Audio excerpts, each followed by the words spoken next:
Hello everyone, welcome to my channel. My name is Orlando. Today we're gonna be talking about why you should wait. Once again, I said wait to get into real estate investing. Everybody knows I want everybody to get into real estate investing because I believe it is just a life-changing investment tool, right? To grow your money. But there are a lot of times when I tell people, do not get into real estate investing. There are bigger things that you need to focus on, and I'm going to talk about those things. So let's jump right into it. Number one is finances, bad finances. Now, what do I mean by bad finances? There's a lot of times where people will shoot me emails or ask me questions and say, hey, I want to do this, and come to find out that they're stretching too thin, right? And a better way to explain that is that you are just really just doing too much just to get into your first rental property.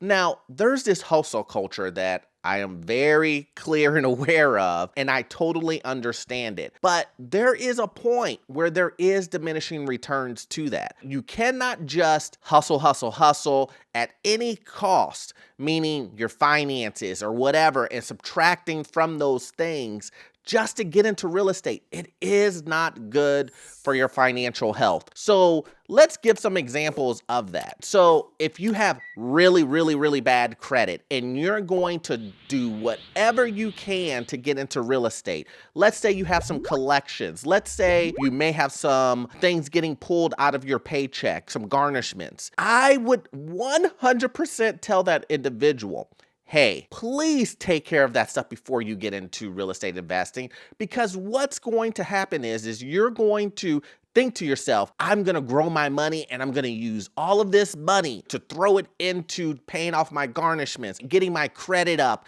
and all these other things. It's going to be tough. I'm not going to say it's impossible, but it's going to be really tough because you're going to have so much stress on you trying to get your credit up. How are you going to get the money out of the property? How are you going to refinance it? If you have bad credit, it's not going to work. You're going to be stuck with a hard money lender again because that is the only person who would give you money to purchase the real estate to begin with. So all of those things can happen to you all at once if you don't take care of yourself financially. What I also want to say is that a lot of times people believe they will get a bigger return out of investing in real estate rather than fixing their own finances. And that is a total myth. Depending on what all you have, you can get a better return off of paying down your debt, getting your credit together, getting rid of collections. You can get a better bang for your buck doing those things than getting into real estate. And then let's also throw in a little bit tip here. What if you hit a bump, which you will in real estate, especially as a newbie? What are you going to do when that bump comes? It's just like buying a ridiculous priced car. Of course, you can buy it in the beginning, but can you keep up with the maintenance? If something goes wrong, can you go ahead and fix it? And if that answer is no and you don't have reserves or you can't afford reserves, maybe real estate isn't for you at this moment. Not yet. It's in your future, but not right now. Number two, credit card debt. Credit card debt, guys, let me tell you, it can be a poison. It can be a great thing if you know how to manage it, but we're talking about individuals who have $20,000, $30,000, $40,000 in credit card debt. You're paying 12, 20, 30, in some instances 30% on a credit card debt. So if you're paying that much, what makes you think that the money that you're going to grow or make and the returns that you're going to make from real estate is going to easily pay off all your credit card debt? You're going to be in the negative. I had someone come to me and say, Orlando, I have $20,000 that they received in an inheritance, and they had like $40,000 worth of debt. And they wanted to take that $20,000 to jumpstart investing into real estate. But I told them, well, based on your situation, wouldn't you think that it's better to take that $20,000 and pay down your credit card debt that you're paying 24.99% on? And that individual was like, no, because my real estate is going to grow a lot. And I asked them, what is the number that you mean it's going to grow a lot by? They say, I don't know, Orlando, but I just know that it's going to grow a lot. That doesn't work, guys. If you don't know what your number is, how do you know it's going to be more than a 24.99% of what your credit card debt is? You don't. You don't. So in that instance, wouldn't it be better to pay down the credit card debt? You're getting a bigger bang for your buck. The return that you're getting on the $20,000 that you're paying down, you're getting more return on that money than you would on the real estate. Once again, do you think that the money that you're going to receive from a rental is going to even cover the $40,000 that you have in credit card debt monthly, along with the mortgage that you're going to have to pay? Probably not. Probably not. You have to remember, guys, we're talking about a minimum of $100 per door. And then if you make more than that, which it has to be a really good deal, which is very possible. I've done it myself. But even then, you still won't come out to be able to pay what the minimum is probably on the what's name. And we already know the cost of paying the minimums on the credit cards. You just end up paying more and more and more. Next thing you know, it'll take you 20 years to pay off $40,000 in debt. Come on, guys. It's not worth it. Number 3 is your health should come first, guys.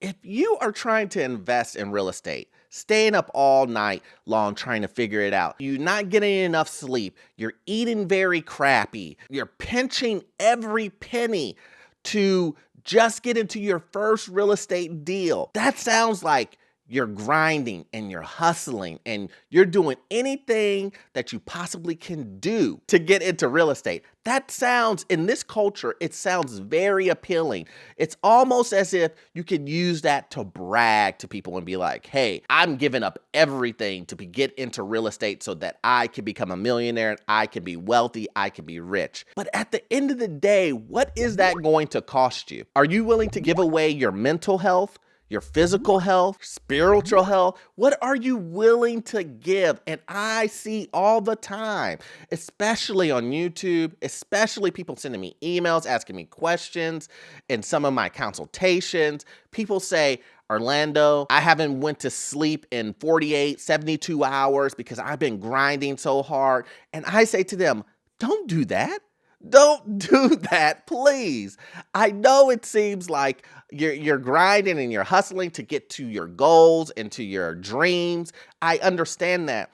But let me tell you this, a good 8-9 hours worth of sleep, if you can get it, is better than having no sleep because your mind cannot function not the right way, not crunching these numbers, guys, not crunching numbers to find out the best deal for you, to figure out what you want to do, how to get the right financing, all of those things. Your mind cannot function.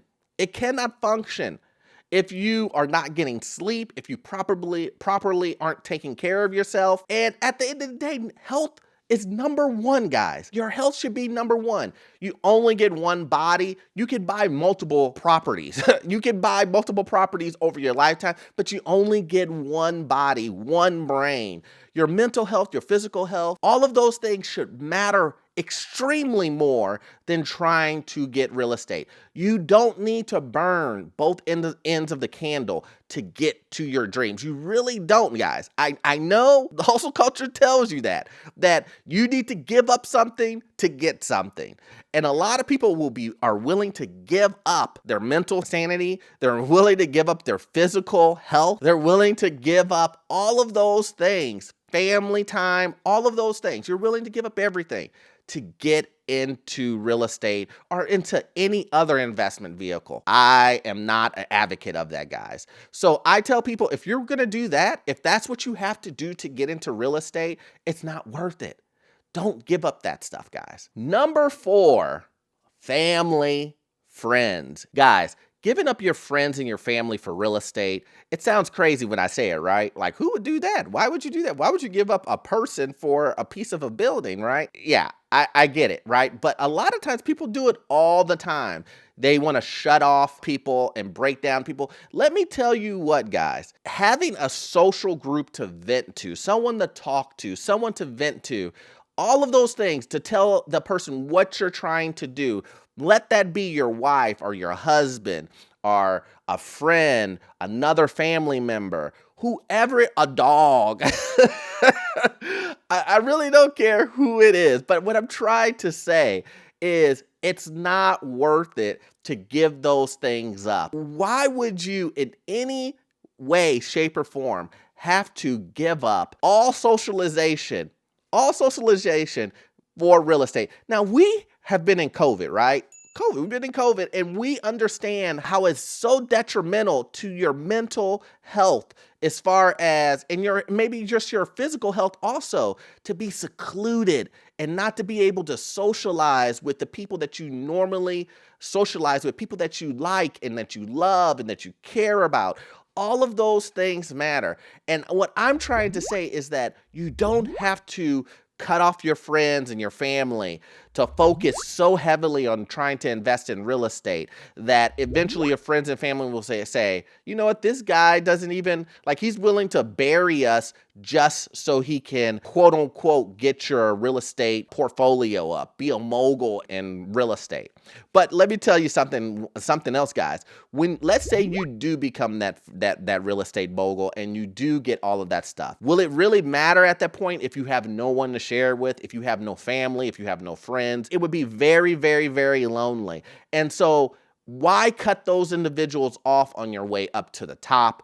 You can do both. You can have both. So I tell people all the time, if you're going to, and I've gotten those emails where someone's saying that the distraction that I have is my family. Now that sounds crazy, right? Someone actually emailing me and saying, Orlando, I could be really good at real estate if I got rid of my kids, I got rid of my wife, and I got rid of my friends. Then I would just skyrocket in real estate. And I'm just thinking to myself like, but would you be happy? That is the question. Would you be happy? And the answer is you won't. And if you think you will be happy, wait till you get what you want and then reassess. And I promise you, you'll realize that having people on your side is very, very important, guys. So once again, guys, I hope you got value out of this content. I'm gonna need you to watch this next video here. It will help you get into your first rental property or get into your next rental property, and I will catch you on the next one. Thanks.